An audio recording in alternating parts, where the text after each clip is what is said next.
Radio, tout de suite, on vous parle des demandes de divorce à l'amiable en hausse. Raphaël Tedgui est avec nous, avocat associé, fondateur du cabinet Tedgui. Bonjour. Oui, bonjour à vous. Bonjour, merci beaucoup de m'accueillir. Merci à vous. Alors, il y a eu, c'est sérieux, donc une hausse assez importante en fait de ces demandes de divorce. On a effectivement une vraie hausse des demandes de divorce depuis la crise sanitaire qu'on a connue et surtout avec la période du confinement. Oui, c'est ça. Effectivement. Ouais, on a connu. Alors, il y a peut-être certains couples qui vont se mettre à faire des enfants, mais il y en a d'autres effectivement qui eux veulent se séparer. Donc, on se retrouve effectivement dans une situation où les demandes, alors les divorces sont pas aujourd'hui prononcés parce que ça prend quand même un petit peu de temps, mais les demandes effectivement de divorce, notamment les divorces par consentement mutuel, ont effectivement beaucoup augmenté durant cette crise sanitaire et durant le confinement. Oui. Alors, il y a plusieurs types de divorces. Hein. Il y a les affaires où vraiment ça se passe très très mal, avec de gros contentieux, c'est compliqué, ça dure un bout de temps. Et puis, il y a une nouvelle procédure, hein, c'est assez nouveau ça quand rapide. même. C'est le divorce à l'amiable. C'est assez nouveau et ça limite plusieurs éléments. Ça limite le coût du divorce parce qu'aujourd'hui, quand on parle d'un divorce contentieux où les époux sont en guerre un petit peu l'un avec l'autre, on est sur une gamme de prix qui est supérieure à 1 000 € par époux et c'est une procédure aussi et surtout qui est très longue. Et avec chacun un avocat. Chacun un avocat, exactement. Alors, il faut également chacun un avocat dans le cadre du divorce à l'amiable, mais c'est un avantage sur plusieurs points. C'est une procédure qui est extrêmement rapide. En un mois environ, les futurs ex-époux sont divorcés. C'est une procédure qui est extrêmement peu...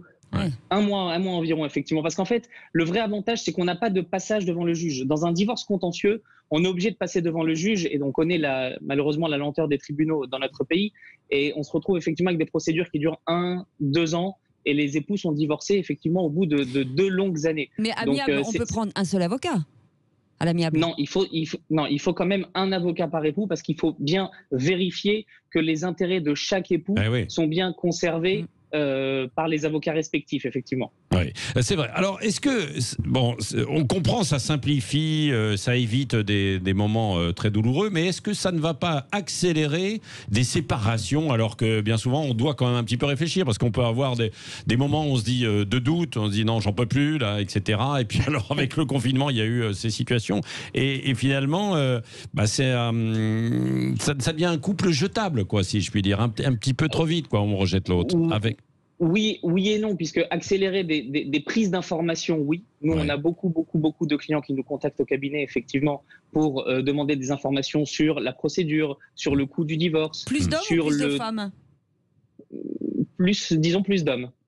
Plus des hommes qui plus d'hommes qui effectivement c'est effectivement plus d'hommes qui prennent des informations. Donc on a effectivement une vraie augmentation des demandes d'informations, ce qui n'empêche pas les gens de manière générale sont assez intelligents, donc ça les empêche pas de réfléchir pour savoir si effectivement ils veulent vraiment divorcer. Le vrai intérêt de ce divorce à l'amiable, c'est de divorcer en bonne intelligence. Ça veut pas dire que les époux sont les meilleurs amis du monde, ça veut pas dire qu'ils vont rester bons copains, mais on pense aux intérêts des enfants, on pense aux intérêts du logement, on pense aux différents intérêts des uns et des autres, et c'est pour ça qu'en règle générale, ça se fait en bonne intelligence. Oui, parce que c'est le point central hein, quand il y a des enfants, et c'est là où souvent la situation en fait se complique sur les gardes, quoi.